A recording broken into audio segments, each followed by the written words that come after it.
actually friends from the last 18 years, so we were friends in school, but we didn't travel a lot during the school time. When we came back to Bangalore, because of our jobs, she was in SAP, I was in Cisco, and I think that's when we started traveling. So we started traveling almost every weekend. So every weekend when, as a Friday started, our travel started, we used to pack our bags, leave for a destination, and I think from there we haven't looked back so far. So we have been like taking at least 10 to 12 breaks a year for travel.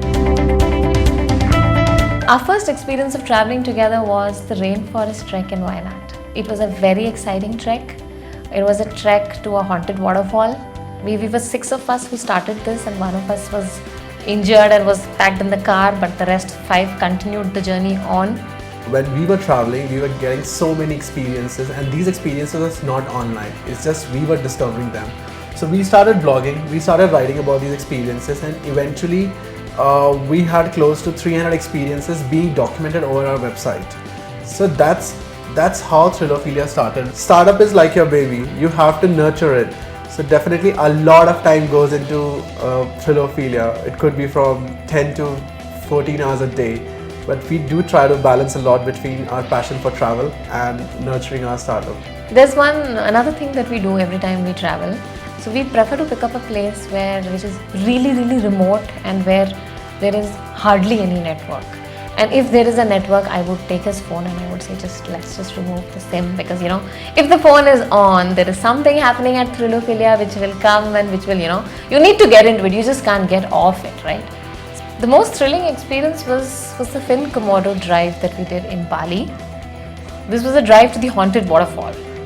And there's this big quad bike kind of a car that you get on, and you start hopping on to all the rocks and all the off-road place. It was in the middle of nowhere.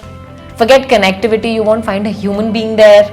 The entire journey of 4 hours finally lands to a place where there's a small village where you get to have the local coconut water and the local fruits, and then you get onto the bicycles. One of our most thrilling experiences is definitely the trying flyboarding. So it was an amazing experience where you are like 10 feet, 12 feet above water.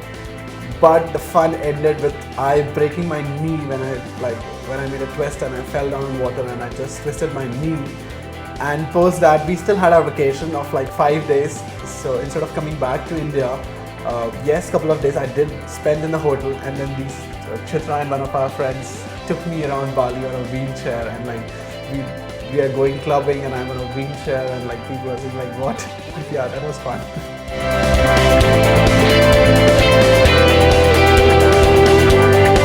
I'm Chitra.